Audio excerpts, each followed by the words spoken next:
Sí, sí, Un hay complemento que del texto, entenderlo sí, como sí. como un complemento. Ya lo dijiste, ya eso es una parte de otras cosas más. ¿Viene una nueva parte? ¿Hay una nueva parte? Mira, sabes que yo creo que ya con el tema de Los Ángeles llevo 4 años y yo también estoy un poco agotado, pero lo que pasa, Bernardo, es que esto de escribir un libro, a lo mejor a ti también te pasa, es un proceso... A mí los chumbeques no me tienen agotado. No me tienen agotado. No. ¿Sabes qué Me tienen pasa? con el colesterol alto, así, pero... ¿Sabes qué pasa? Que esto es ese momento, este proceso creativo y este proceso, a mí no me surge la poesía así torrencialmente. Hay una parte intuitiva, claro, pero yo me autodefino como un constructor de poemas. Hay poemas que yo les llamo arquitectónicos porque están muy bien construidos. Aquí una piedra, aquí una puerta de salida, muy bien construido. Entonces yo corrijo mucho, trabajo mucho corrigiendo. Y ese proceso creativo es tan tuyo, tan íntimo, es como educar a un hijo, yo creo. Y cuesta un mundo soltarlo a este hijo. Cuesta mucho dejarlo en la orfandad también. Y quizás todas estas actividades han sido como para ir soltándolo de a poco. Creo que finalmente el libro va a terminar cuando lo publique.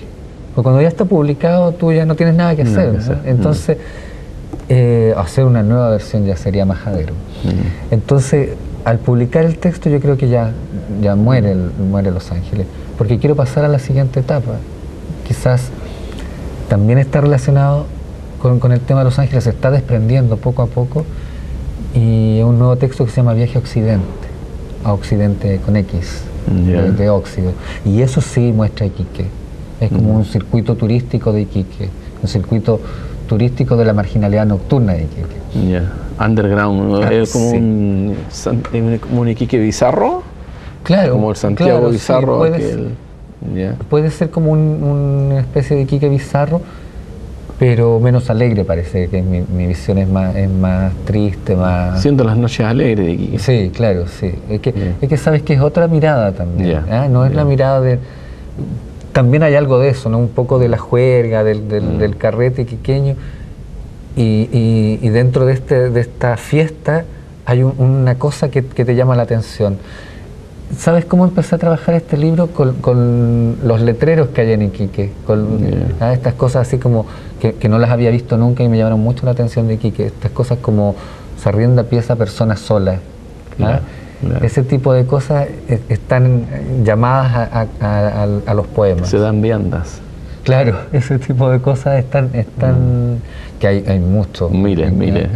Entonces, primero es como un mensaje que te manda la calle te está diciendo, oye, aquí hay algo, ¿no? Bueno, pero es un hecho de la causa que la gente en Iquique vive no en sus casas, vive en la calle, está volcada su subjetividad hacia afuera.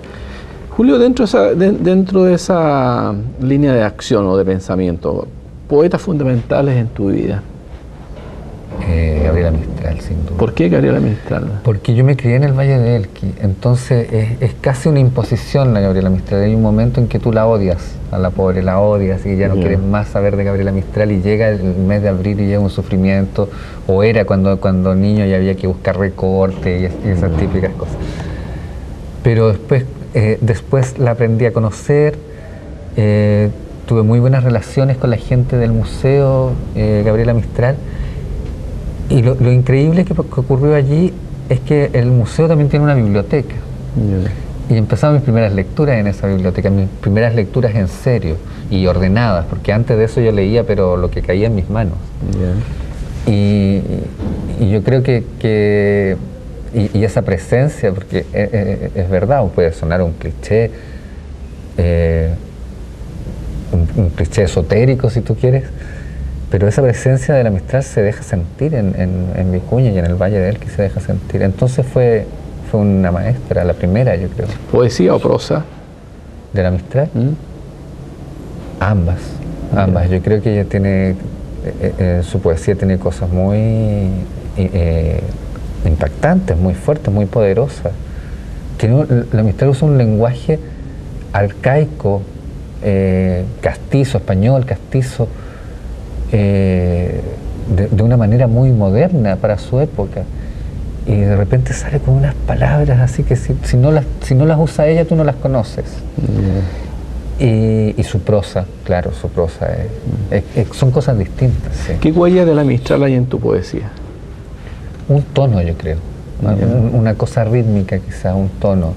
Los temas son siempre los mismos, yo creo, pero hay un tono, este tono así como un poco desgarrador a veces, esa cosa desgarrada, sí, yo creo. Porque son dos escenografías muy, muy diferentes, ¿no?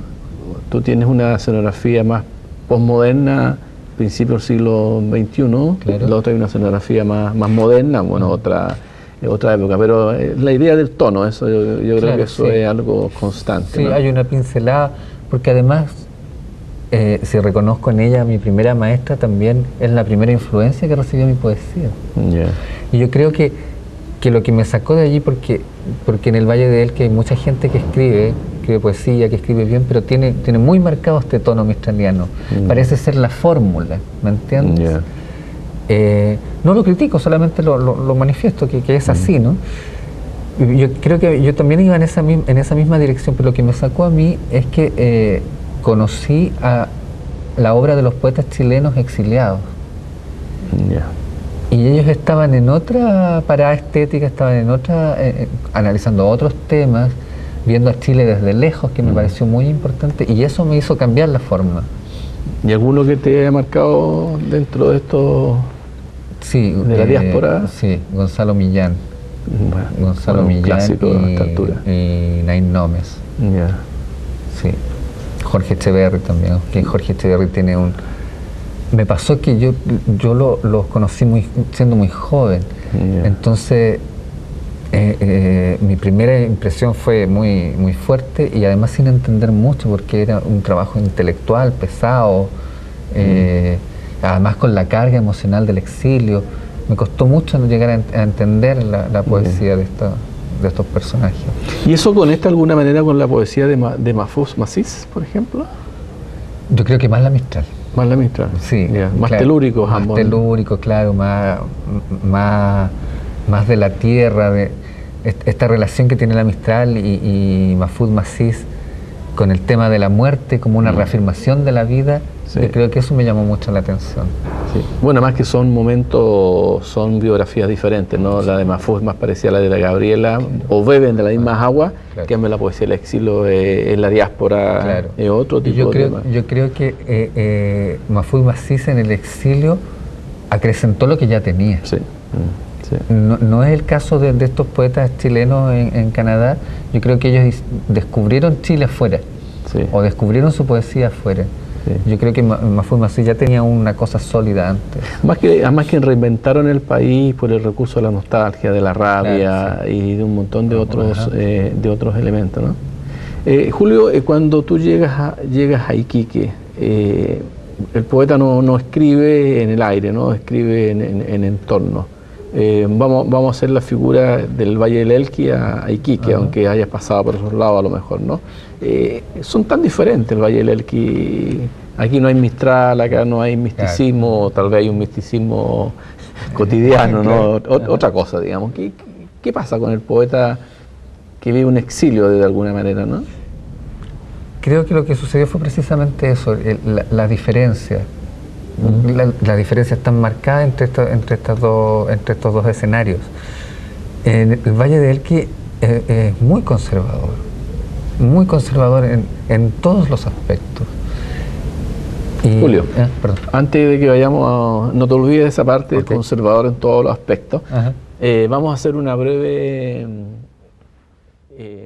pausa, por decirlo.